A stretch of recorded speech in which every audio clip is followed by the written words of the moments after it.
Here are 5 extremely hard platforming games you've never heard of. Probably will end up smashing my PS5 if I ever go for these, but let's hope not. And the number 1 spot is a game called Bound. This game is an 8 out of 10 and it says it'll take 40 hours. The first step to getting this platinum is to play the game twice. After the first time you play it, you'll unlock the speedrun mode, and you actually have to speedrun multiple levels to get this platinum because there's trophies for speedrunning individual levels. And the percentages for the completions on these levels is pretty low, under 1%, so that goes to show how hard they are. And then there's a gold trophy for completing the entire game in under 50 minutes. It's ultra rare at 0.74, but this isn't even the rarest trophy in the game. The rarest trophy in the game is one where you have to complete the game in less than an hour and 5 minutes, and also have to collect every memory shard, and those are just collectibles. Only 0.68% of people have this, so it seems like for this game there's a lot of speedrunning to do with collectibles, which probably is what makes it super hard. Number 2 is a game called Super Rude Bear Resurrection. First step for this platinum would be just to play the game normally. It's not until step 4 where you have to rainbow every level where things start to get really tough. Just like Super Meat Boy, you have to complete every level in multiple worlds without dying. And if you guys have been watching my Super Meat Boy streams, you know how much this is stressing me out. Now, I don't know how hard this game is compared to Super Meat Boy because I haven't played it yet, but there's this specific trophy for this game called Ultimate Indigo. You have to complete every level in Hate World without dying, including bonus levels. Now, the trophy guide says Hate World is by far the most difficult world in the entire game. This is because Hate World contains the hardest and most frustrating level in the entire game.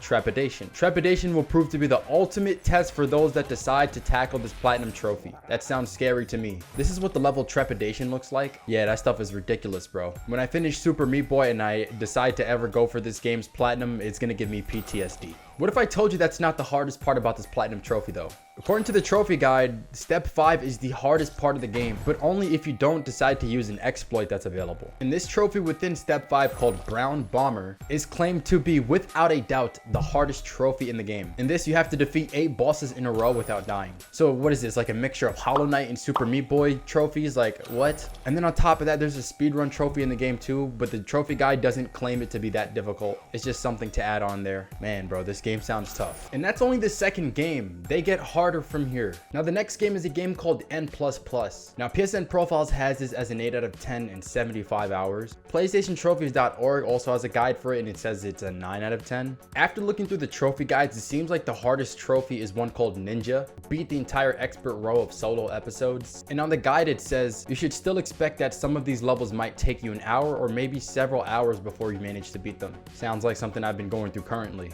This is the rarest trophy in the game with 4.42% of people unlocking it. Now, there are trophies for beating a solo episode from the top row without dying, beat a solo episode from the middle row without dying, but from the percentages of these trophies, 27.65 and 14.67, they don't seem to be too difficult. And then there's the trophy No Death Master, beat a solo episode from the bottom row without dying, at 8.94% in a gold trophy. So it might be challenging to get those trophies, but maybe not like super painful like Super Meat Boy. But it's hard to get a firm grasp of how hard this game actually is without playing it. We'll see if I ever happen to play it. At the number 4 spot is a game called Rogue Legacy. It's an 8 out of 10 and says it will take 50 hours. After looking through the trophy guide, it seems like the bosses are a really hard part of this game, and that's what makes it an 8 out of 10. But the rarest trophy in this game is called Thanatophobia. Without using the Architect, complete the game dying 15 times or less. Now, I'm not sure what the Architect is, but dying 15 times or less is actually really tough. The percentage of people who have this trophy is 3.15, ultra rare. The guide says this is the hardest trophy in the game. The other ultra rare trophies that come close to it in percentages are just the ones where you have to beat certain bosses that are super hard. Because I haven't played this, I can't get a feel for how hard those bosses actually are, but I'm trusting this guide.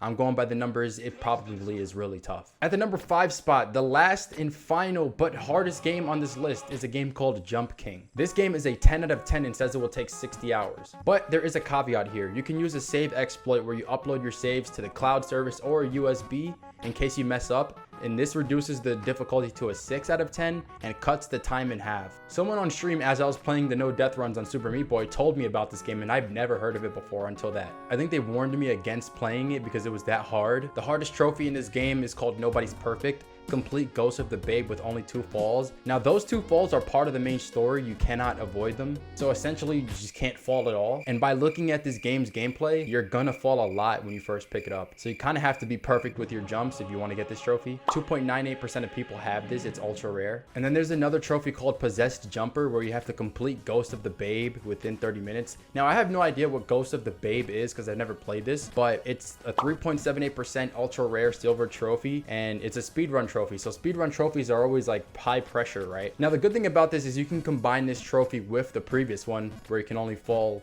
or 2 times, those unavoidable ones. If you combine those 2 and do those both in one run, you can get both of them at the same time. But you have to be really good in order to do something like that. Speaking of platformers, I actually did a speedrun of Astro's Playroom's Platinum Trophy in this video right here. If I failed, I had to do a punishment. If you haven't seen it, you can press here to watch.